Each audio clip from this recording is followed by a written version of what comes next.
हर हर महादेव दोस्तों, आज शरद पूर्णिमा का दिन है और इस मौके पर खीर और लौंग का उपाय करने का समय है। यह उपाय रात 8:40 बजे के बाद करना है। खीर बनाने का समय सुबह 8 बजे से 8:30 बजे तक रखा जाना चाहिए। पूर्णिमा का चांद रात को 8:40 बजे चमकता है, इसलिए खीर को इस समय में तैयार करना महत्वपूर्ण है। खीर को चांद की रोशनी में रखना आवश्यक है और इसके लिए एक जालीदार छन्नी का उपयोग किया जा सकता है ताकि चांद की रोशनी खीर तक पहुंच सके। यह उपाय करने से जानवरों से खीर की रक्षा भी होगी। यदि खीर को खुले में रखना है तो उसके नीचे पानी की एक छोटी थाली रखना चाहिए जिससे कोई जानवर उसे छू न सके। खीर को अगली सुबह 10 बजे से पहले पूरे परिवार के साथ खाना है, इसे तुरंत नहीं खाना है। साथ ही लौंग का विशेष उपाय है जहां 5 लौंग को 5 दिशाओं में फेंकना चाहिए ताकि घर में कोई नजर या टोना न लगे। गुरुजी की कथा से पीपल के पत्ते का भी उल्लेख है।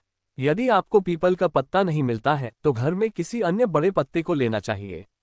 खीर को 8:30 बजे तक तैयार रखना जरूरी है, उसके बाद चंद्र देवता की रोशनी में इसे रखना है।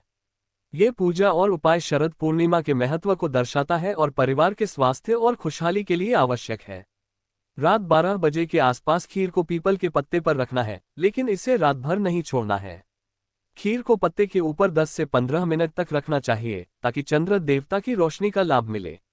जो लोग सांस, शुगर या बीपी से ग्रस्त हैं, उन्हें खीर का थोड़ा सा हिस्सा देना चाहिए, परंतु कम मात्रा में ताकि उनकी सेहत पर बुरा असर न पड़े। पीपल के पत्ते को किसी भी वृक्ष के नीचे फेंकना है पर उसे खाना नहीं है। इसके बाद शमी के पत्ते का उपाय बताया गया। शमी के पत्ते का उपयोग उन लोगों के लिए होता है जिन्हें नजर लगने का डर होता है। एक शमी का पत्ता लेना है, उसे चंद्र देवता की रोशनी में एक तांबे के लोटे में जल के साथ रखें।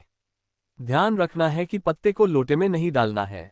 उस पत्ते को चंद्रमौली महादेव का ध्यान करते हुए लोटे के ऊपर टच करें और फिर शिवलिंग पर समर्पित करें। इस उपाय से नजर और टोने टोटके के प्रभाव से मुक्ति मिलेगी। अंत में सफेद पुष्प के साथ एक उपाय किया जाएगा। यदि सफेद पुष्प नहीं मिलते तो कोई 2 पत्ते भी ले सकते हैं। इस बार चंद्र देवता की रात में ये उपाय करने पर विशेष लाभ होने की बात कही गई है। साथ ही चैनल की बढ़ती लोकप्रियता के चलते विशेष उपहार की पेशकश की गई है। जो लोग 7 मुखी या 9 मुखी रुद्राक्ष लेते हैं उन्हें कई अन्य चीजें मुफ्त मिलेंगी, जैसे 108 की कमल गट्टे की माला और महादेव के लिए भस्म। शरद पूर्णिमा की रात में चंद्र देवता की रोशनी में खड़े होकर माता लक्ष्मी से प्रार्थना करना महत्वपूर्ण है। प्रार्थना के दौरान दोनों पत्तों को हाथ में लेकर चंद्रमा को लगातार 1 मिनट तक देखना चाहिए और अपनी समस्या का उल्लेख करना चाहिए।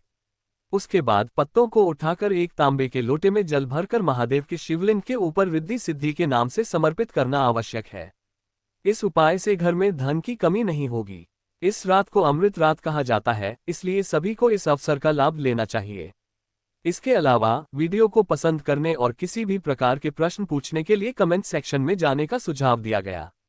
नए दर्शकों को चैनल को सब्सक्राइब करने के लिए प्रेरित किया गया, जिससे वे भविष्य में और भी लाभकारी जानकारी प्राप्त कर सकें।